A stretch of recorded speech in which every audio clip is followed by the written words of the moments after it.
Hi friends, அனைவருக்கும் வணக்கங்க. எல்லோரும் எப்படி இருக்கிறீங்க? நல்லா இருக்கிறீங்கன்னு நம்புகிறேன். அதே நம்பிக்கையோட இன்றைக்கி நம்ம சேனலில் செய்ய போகிறது பருப்பு பொடிங்க. எப்படி செய்கிறதுன்னு பார்க்கலாம். பருப்பு பொடி செய்கிறதுக்கு முன்னாடி எல்லாம் வறுத்து எடுத்துக்கணுங்க. 5 காஞ்ச மிளகாங்க, கொஞ்சம் காரம் இல்லாத மிளகா, அதனால் 5 சேர்த்துருக்கேன். நீங்கள் காரமான மிளகா போட்டால் 3 சேர்த்துக்கோங்க. நான் 3 மிளகாவுக்கு அளவுக்கு தான் சொல்கிறேன்.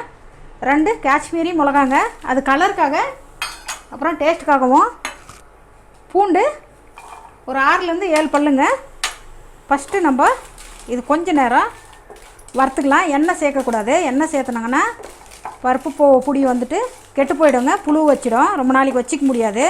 எண்ணெய் சேர்க்காம எல்லாமே ட்ரையாக தான் வறுத்துக்கணும். நிதானமாக ஸ்டவ் கம்மி பண்ணின்னு நிதானமாக வறுத்து எடுத்துக்கணுங்க. கரெக்டாக வறுக்கலைன்னா நல்லா இருக்காது சாப்பிடக்குள்ள டேஸ்ட்டு. ஸ்டவ் கம்மி பண்ணின்னு நான் 1 நிமிஷம் நல்லா வதக்கிருக்கிறேங்க. இப்போது நம்ம இதுக்கு துவரம் பருப்பு 150 கிராம் எடுத்துருக்குறேங்க. நான் துவரம் பருப்பு தான் சேர்க்கணும். அது கூடவே 50 கிராமு உளுத்தம்பருப்பு, 150 கிராம் துவரம் பருப்பு எடுத்தால் உளுத்தம்பருப்பு வந்துட்டு 50 கிராம் தாங்க எடுக்கணும். அப்போ தான் கரெக்டாக இருக்கும். இதெல்லாம் சேர்த்துட்டு ஒரு 5 நிமிஷம் ஸ்டவ் கம்மி பண்ணின்னு நிதானமாக தீயாமல் வறுத்துக்கலாங்க.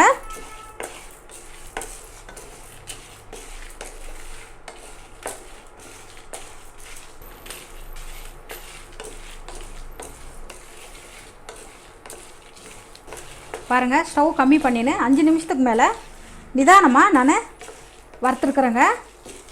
நம்ம இதுக்கு இப்போது இன்னும் கொஞ்சம் பொருள் தேவையாக இருக்குது, அது கொஞ்சம் சேர்த்துக்கலாம்.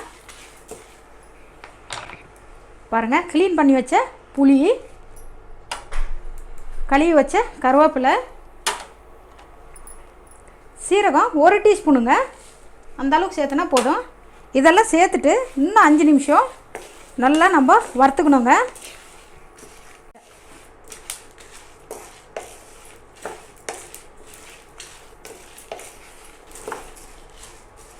எல்லாம் சேர்த்து நல்லா வறுத்தாச்சுங்க. நீங்கள் ரொம்ப செய்கிறதா இருந்தால் பருப்பு பொடி ஒரு செப்பரேட்டாக எல்லாம் வறுத்துக்கோங்க. நான் ஒன்றா கொட்டி ஈஸியாக இருக்கட்டும்ன்ட்டு ஒன்றா போட்டு நான் வறுத்து காட்டியிருக்கேன். செப்பரேட்டாக வறுத்துக்குன்னா ரொம்ப லேட் ஆகுங்க, அதனால தான் நான் ஒன்றா போட்டிருக்கேன். நம்ம இது இப்போ 5 நிமிஷம் ஆற விட்டுறலாம். வறுத்த பருப்பு எல்லாம் நல்லா 5 நிமிஷம் ஆற வச்சுருக்குறேங்க. இப்போ நம்ம ஜாரில் சேர்த்துக்கலாம். ஜார் வந்துட்டு கழுவிட்டு தொடச்சிட்டு எடுத்துக்கோங்க. ஈரமாக இருந்தால் பருப்பெல்லாம் அதுலேயே ஒட்டிடுவோங்க. நல்லா ஆற வைக்கணும். ஆற வைக்கலனாலையும் அரைக்கக்குள்ள சூடுக்கு கட்டியாகி போயிடும். அதனால் பருப்பு நல்லா ஆற வச்சுக்கோங்க. கொஞ்சமாக சட்னி கல்லங்க வறுக்குக்குள்ளேயும் சேர்க்கலாம், நான் அப்படியே பச்சையாகவே சேர்க்குறேன். பெருங்காயத்தூள் ஒரு 1/2 டீஸ்பூன் அளவுக்கு சேர்த்துக்கலாங்க, போதும் அந்த அளவுக்கு. கடல வேணும்னா சேர்த்துக்கோங்க, சேர்த்துனா டேஸ்ட் ரொம்ப நல்லா இருக்குங்க. தேவையான உப்பு. நான் இப்போ இது நல்லா அரைச்சிட்டு வரேங்க. பாருங்கள், அரைச்சாச்சு. உங்களுக்கு எவ்வளோ நைஸாக இருக்குதுன்னு காட்டுறேன் பாருங்கள். இந்த அளவுக்கு இருந்தால் போதுங்க, ரொம்ப நேரம் அரைச்சிடாதீங்க. போதுங்க. இது ஒரு பாட்டிலுக்கு மாற்றிக்கலாம். ஒரு பாட்டிலில் மாற்றிக்கலாங்க. பாட்டிலில் போட்டு வச்சுக்கினிங்கன்னா கிட்டத்தட்ட 3லேருந்து 4 மாதம் இருக்குங்க.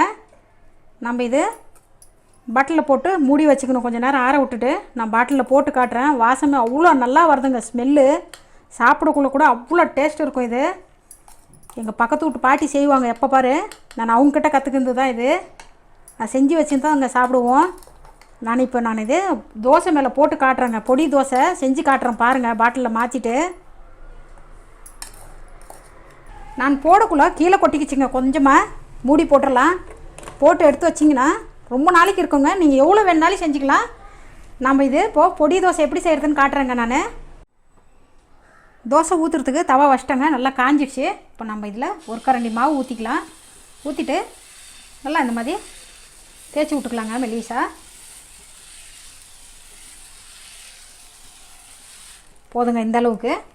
ஸ்டவ் கம்மி பண்ணிக்கணுங்க. ரொம்ப இதாக இருந்தால், ரொம்ப சூடு இருந்தால் கரெக்டாக வராதுங்க, ரொம்ப சீக்கிரம் தீஞ்சு போயிடும். இப்போ நம்ம நெய் சேர்த்துக்கலாங்க. நெய் சேர்த்துனா தான் அவ்வளோ நல்லாயிருக்கும் பொடி தோசைக்கு. நெய் சேர்த்துட்டு இப்போ நம்ம அரைச்சி வச்சுருக்கிற பொடி சேர்த்துக்கலாங்க. உங்களுக்கு எவ்வளோ சேர்த்தணுன்னு தோணுதோ சாப்பிட்ற அளவுக்கு சேர்த்துக்கோங்க.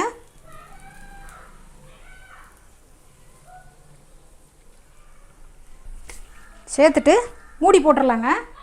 போட்டு 1 நிமிஷம் நல்லா வேக வச்சு எடுத்துக்கலாம். திருப்பி போட தேவையில்லைங்க. மூடி போட்டு 1 நிமிஷம் நல்லா வேக வச்சுருக்குறேங்க. பாருங்கள், மூடி திறந்து பார்த்தா எவ்வளோ நல்லாயிருக்கு. டேஸ்ட் கூட அதே மாதிரி இருக்குங்க. நான் பொடி கொஞ்சம் கம்மியாக தூவியிருக்கிறேன். நீங்கள் எவ்வளோ வேணுமோ அவ்வளோ தூவிக்கோங்க. பாருங்கள், எடுத்துடலாம். பாருங்கள், நம்மளோட பருப்பு பொடி ரெடி ஆகிடுச்சு. செஞ்சு காட்டிட்டு உங்களுக்கு நான் தோசை மேலே போட்டு காட்டியிருக்கிறேங்க. செஞ்சு சாப்பிட்டு கமெண்ட்டில் சொல்லுங்கள் எப்படி இருந்ததுன்னு. வேறு ஒரு வீடியோவோடு பார்க்கலாங்க. வணக்கங்க.